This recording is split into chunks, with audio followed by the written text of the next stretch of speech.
Iedzīvotājiem jāsaprot, ka ierastā kārtība, kad varēja brīvi izvēlēties atkritumu apsaimniekotāju, Saulkrasts novadā vairs nav spēkā, ir izvēlēts konkrēts atkritumu apsaimniekotājs, šajā gadījumā tas ir SIA Ziemeļvidzemes atkrituma apsaimniekošanas organizācija, un iedzīvotājiem jāsaprot tas, ka esošie līgumi ir pārslēdzami un pārslēdzami viennozīmīgi. Protams, mēs apzināmies arī to, ka ir nepieciešams pārejas periods, tāds arī tiek dots iedzīvotājiem, kur laikā arī, teiksim, mēs informējam par jaunu atkritumu apsaimniekotāju, mēs informējam par kārtību, kādā pārslēdzam līgumu, mēs informējam par to, kādas papildus iespējas vai pakalpojumi ir pieejami līdz ar jaunu atkritumu apsaimniekotāju ienākšanu pašvaldībā.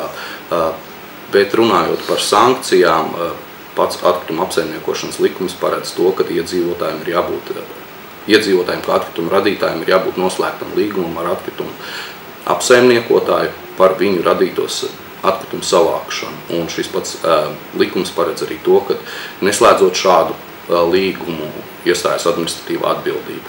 Es varu apgalvot, ka centīsimies iedzīvotājus informēt par to, ka šādi līgumi ir jānoslēdz un sākotnēji, protams, tie būs brīdinājumi, nevis materiālas sankcijas.